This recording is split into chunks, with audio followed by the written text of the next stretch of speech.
ለኢንቨስትመንት ሆነ ለመኖሪያ ምቹና ደህንነቱ በተጠበቀው አፍሪካ ህብረት ፊት ለፊት ድርጅታችን ሆራ ሪል ስቴት ከባለ 1 እስከ ባለ 3 መኝታ ከ91 ካሬ ጀምሮ ለውስን ቤቶች ባወጣነው በማስታወቂያ ዋጋ እንዲሁም ከ3 እስከ 15% የሚደርስ ልዩ ቅናሽ ጋር በከፊልና በሙሉ ግንባታ አማራጭ አቀርበንልዎታል። ባለ 1 መኝታ 7.7 ሚሊዮን፣ ባለ 2 መኝታ 11.1 ሚሊዮን፣ ባለ 3 መኝታ 14.1 ሚሊዮን። ለበለጠ መረጃና ለሳይት ጉብኝት ታች ባለው ስልካችን ይደውልን። ሆራ ሪል ስቴት። ጤና ይስጥልን አድማጮች፣ ይህ አዋዜ ልዩ ላልሰማችሁ ነው። ከመረጃዎቹ ጋር አብርሃም መኳንንት ነኝ። የሊባኖሱ ፕሬዝዳንት ጆሴፍ አውን በመላው ሀገሪቱ መሳሪያ መታጠቅ ብቸኛ መብት ሊኖረው የሚገባው የሀገሪቱ ሰራዊት ብቻ ነው አሉ። ዩክሬን የሩሲያ የነዳጅ ማጣሪያዎች ላይ ተደጋጋሚ ጥቃት ማድረሷ ተሰምቷል። ሐማስ በትክክል ትጥቅ ሳይፈታ ወታደሮቻቸው ከጋዛ እንደማይወጡ አንድ የእስራኤል ባለስልጣን ተናግረዋል። እነዚህና ሌሎች ጉዳዮችን ጨምረን በዝርዝር እናስደምጣችኋለን። አብራችሁን ቆዩም። በመካከለኛው ምስራቅ ያለውን ውጥረት ይበልጥ በሚያሳይ መልኩ የኩዌትና የኢራን ባለስልጣናት ተቃራኒ የሆኑ ወታደራዊና ፖለቲካዊ መግለጫዎችን አውጥተዋል። የኩዌት መከላከያ ሰራዊት በአየር ክልሏ የተሰነዘሩ የጠላት የድሮን ጥቃቶችን የአየር መከላከያ ስርዓቱ እያከሸፈ እንደሚገኝም ይፋ አድርጓል። ጦሩ ባወጣው ይፋ መግለጫ ጥቃቱን በቀጥታ ከኢራን ትንኮሳ ጋር አያይዘውታል። በቀጣይ በሀገሪቱ ሊሰሙ የሚችሉ ማናቸውም ፍንዳታዎች የአየር መከላከያው የጠላት ድሮኖች ሲያከሽፉ የሚፈጠሩ መሆናቸውን በማሳወቅም ህዝቡን አስጠንቅቋል። በሌላ በኩል የኢራን ፓርላማ አፈ ጉባኤና ከፍተኛ ተደራዳሪ የሆኑት መሐመድ ባጋር ጋሊባፍ ኢራን ጦርነቱን አሸንፋለች ሲሉም አውጀዋል። ሆኖም ሀገሪቱ ይህንን ያገኘችውን ድል በማጽናት ዘላቂ መረጋጋትን ማረጋገጥ ትልቅ የቤት ስራ እንደሆነም ዋና ተደራዳሪው አንስተዋል። ታስኒም የተሰኘው ከፊል መንግስታዊ ዜና ወኪል እንዳስነበበው ጋሊባፍ ይህንን የተናገሩት በኢራን ፓርላማ የማስተባበሪያ ምክር ቤት ላይ ሲሆን የሀገሪቱ ህዝብ ለብሩህ የወደፊት ጊዜ ተስፋ ሊኖረው ይገባል ሲሉም አብራርተዋል። አፈ ጉባኤው በንግግራቸው ላይ የኢራን ባለስልጣናት ከምንም ነገር በፊት ትኩረት ሊሰጡት የሚገባ ወሳኝ ጉዳይ እንዳለም አሳስበዋል። ይኸውም የሀገሪቱን ጠቅላይ መሪ የአስፈጻሚነት ስልጣንና አቅም ማስፋት እንደሆነም አጽንኦት ሰጥተው ተናግረዋል። ጠንካራ ኢራንን የመገንባቱ ጉዞና ማናቸውም ጥረቶች መጀመር ያለባቸው ከዚሁ እርምጃ መሆኑንም አስገንዝበዋል። የሊባኖሱ ፕሬዝዳንት ጆሴፍ አውን በመላው ሀገሪቱ መሳሪያ መታጠቅ ብቸኛ መብት ሊኖረው የሚገባው የሀገሪቱ ሰራዊት ብቻ ነው አሉ። ይህ መግለጫ የወጣው የሂዝቦላ ዋና ጸሐፊ ናይም ቃሲም መሳሪያ እንዲያስረክቡ የሚቀርበውን ጥሪ የሚደግፉ ማናቸውም አካል የእስራኤልን ፕሮጀክት የሚያገለግል ነው ካሉ በኋላ ነው። በፈረንሳይኛ ቋንቋ የሚታተመው ሎሪያን ላዦር የተሰኘው ጋዜጣ እንደዘገበው የሊባኖስ የጦር ኃይሎች የተመሰረቱበትን 80ኛ ዓመት የምስረታ በዓል ምክንያት በማድረግ በህዝብ ተወካዮች መከላከያ ሚኒስቴር ውስጥ ንግግር ያደረጉት የሪፐብሊኩ ፕሬዝዳንት ጆሴፍ አውን ከዛሬ ጀምሮ በመላው የሊባኖስ ግዛት መሳሪያ መታጠቅ ብቸኛ መብት ሊኖረው የሚገባው የሀገሪቱ ሰራዊትና የደህንነት ኃይሎች ብቻ ናቸው ሲሉም ተናግረዋል። ፕሬዝዳንቱ አክለውም ከዛሬ ጀምሮ በመላው የሊባኖስ ግዛት መሳሪያዎች በሰራዊቱና በደህንነት ኃይሎች እጅ ብቻ መሆን እንዳለባቸው ያለምንም ማወላወል ለመናገር ይህንን ታሪካዊ እድል መጠቀም የእሳቸውና የሁሉም የፖለቲካ ኃይሎች ግዴታ ነው ብለዋል። በፍትህና በህዝብ ደህንነት ላይ የተመሰረተው ህግና ስርዓት ከሚደግፈው የሀገሪቱ ብሔራዊ ሰራዊት መሳሪያ የተሻለና አስተማማኝ መሳሪያ የለም ሲሉ ገልጸው ሁሉም አካላት ከሰራዊቱ ጎን እንዲቆሙም ፕሬዝዳንቱ ጥሪ አቅርበዋል። የፕሬዝዳንት ጆሴፍ አውን መግለጫ የወጣው የሂዝቦላ ዋና ጸሐፊ ናይም ቃሲም የሺአው እስላማዊ ንቅናቄ ማለትም ሂዝቦላ መሳሪያውን እንዲያስረክብ የሚቀርበውን ጥሪ የሚደግፍ ማንኛውንም አካል የእስራኤልን ፕሮጀክት የሚያገለግል ነው ካሉ ማግስት በኋላ ነው። ዩክሬን የሩሲያ የነዳጅ ማጣሪያዎች ላይ ተደጋጋሚ ጥቃት ማድረሷ ተነገረም። እንደ ባለስልጣናት ገለጻ ሩሲያና ዩክሬን በሌሊት እርስ በርስ ባካሄዱት ጥቃት በሁለቱም ወገኖች በኩል የሰው ህይወት አልፏል፣ ጉዳትም ተመዝግቧል።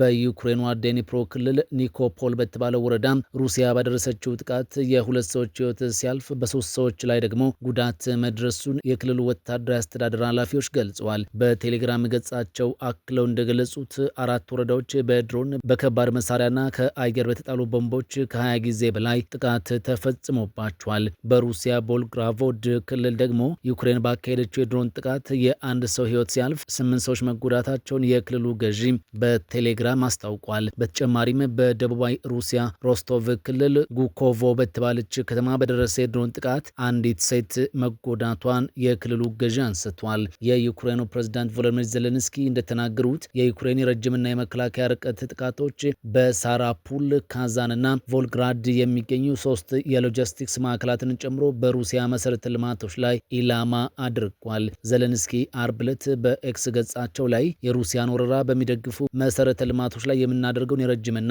የመካከለኛ ርቀት ጥቃቶች እንቀጥላለንም ብለዋል። የረጅም ርቀት ማዕቀብ እቅዳችን አካል የሆኑት ጥቃቶቻችን ሁልጊዜም ቢሆን የሩሲያን የጦር ማሽን ከሀብቱ ለማዳከም ያለሙ ተገቢ ምላሾች ናቸው ብለዋል። ህዝባችንን እየጠበቅን ነው፣ ሰላም ለማስገኘትም አስፈላጊውን ሁሉ ማድረጋችንን እንቀጥላለን ሲሉም ተናግሯል። ዘለንስኪ ዩክሬን ከሀገር ውጭ የምታደርገውን ጥቃት በተመለከተ ማብራሪያ በሰጡበት ወቅት በሀገር ውስጥም ሌላ አይነት የፖለቲካ ጫና ገጥሟቸዋል። በሺዎች የሚቆጠሩ ተቃዋሚዎች አርብ ዕለት በዋና ከተማዋ ኪየቭ መሃል በሚገኙ ታሪካዊ አደባባዮች ሰልፍ ካደረጉ በኋላ የከተማዋ ዋና መንገድም ተሰብስበዋል። የተቃዋሚዎቹ ጥያቄ የቀድሞ የመከላከያ ሚኒስትር ሚካኤሎ ፌድሮቭ ወደ ኃላፊነታቸው እንዲመለሱ የሚጠይቅ ነበር። ፌድሮቭ ጥር ወር ላይ የመከላከያ ሚኒስቴር ኃላፊነቱን ከተረከቡ በኋላ በሐምሌ ወር አጋማሽ ላይ ባልተጠበቀና ግልጽ ባልሆነ ምክንያት ከስራቸው ተነስተው ነበር። የሰልፉ አስተባባሪዎች ፌድሮቭ ወደ ኃላፊነታቸው እስካልተመለሱ ድረስ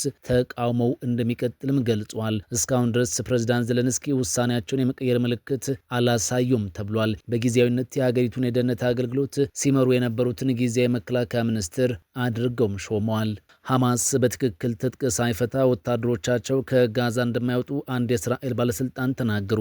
አንድ ከፍተኛ የእስራኤል ባለስልጣን በጋዛ ያለው የፍልስጤም ታጣቂ ቡድን ሐማስ በትክክል ትጥቅ ሳይፈታ ወታደሮቻችን ካሉበት ስፍራ አይወጡም ብለዋል። ይህ በእንዲህ እንዳለ ሐማስ ከባድ የጦር መሳሪያዎችን ለማስረከብ እስራኤል ሁሉንም አይነት ጥቃቶች የማቆም እንዲሁም ጦሯን ከጋዛ ማስወጣት አለባት ብሏል። ይህ የሆነው ፕሬዝዳንት ዶናልድ ትራምፕ የሰላም ቦርዱ በጋዛ ውስጥ ሐማስንና ሌሎች የታጠቁ ቡድኖችን ሙሉ በሙሉ ትጥቅ ለማስፈታት ስምምነት ላይ መደረሱን ከተናገሩ በኋላ ነው። ትላንት አርብ ፕሬዝዳንት ትራምፕ እስራኤል በቀረበው ስምምነት በጣም ደስተኛ እንደሆነች በመግለጽ ለመካከለኛው ምስራቅ ትልቅ እርምጃ ነው ሲሉም ገልጸውታል። ሆኖም የእስራኤል የቀኝ ክንፍ ሚኒስትር ረቂቁ ተቀባይነት የለውም ሲሉ ውድቅ አድርገውታል። ይህ በአሜሪካ አደራዳሪነት ከስምምነት የተደረሰው የተኩስ አቁም እቅድ ሁለተኛ ምዕራፍ አካል ሲሆን ይህም በጋዛ ላይ የሚደረገውን ጦርነት ለማስቆም ያለመ ነው። ባለፈው ዓመት መስከረም ወር ይፋ የተደረገው ባለ 20 ነጥብ እቅድ የስምምነቱን አፈጻጸም የሚቆጣጠር የሰላም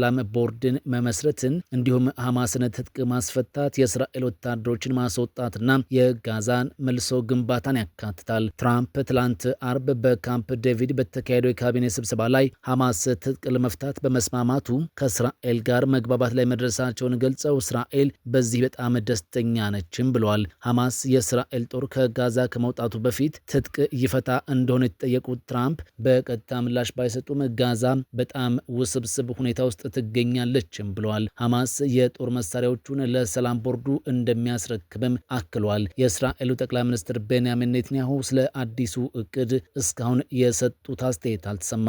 ነገር ግን አንድ ከፍተኛ የእስራኤል ባለስልጣን እንዳሉት የአገሪቱ አቋም አሁንም የእስራኤል የመከላከያ ሰራዊት ሐማስን በትክክል ትጥቅ ማስፈታት ካልቻለ ከአሁኑ ቢጫ መስመር አይወጣም የሚል ነው።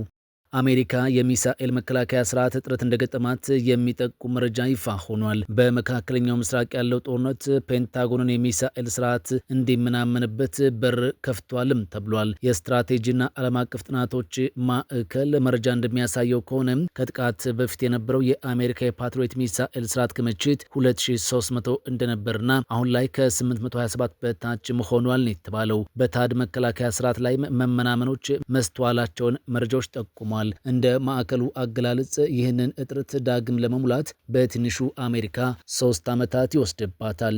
በፓሲፊክ ቀጠና በመሰል አካባቢዎች የአሜሪካን ጦር አባላት እንዲሁም ብሔራዊ ጥቅም ለማስከበር ችግር ይገጥመዋል የሚል ስጋትም ተጋርጧል።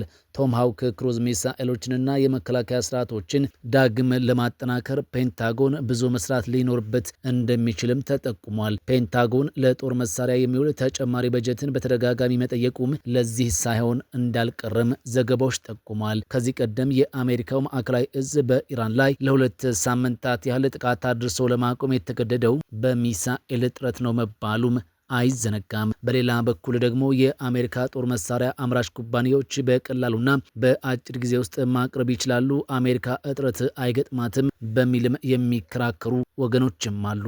ለኢንቨስትመንት ሆነ ለመኖሪያ ምቹና ደህንነቱ በተጠበቀው አፍሪካ ህብረት ፊት ለፊት ድርጅታችን ሆራ ሪል ስቴት ከባለ 1 እስከ ባለ 3 መኝታ ከ91 ካሬ ጀምሮ ለውስን ቤቶች ባወጣነው በማስታወቂያ ዋጋ እንዲሁም ከ3 እስከ 15% የሚደርስ ልዩ ቅናሽ ጋር በከፊልና በሙሉ ግንባታ አማራጭ አቅርበንልዎታል።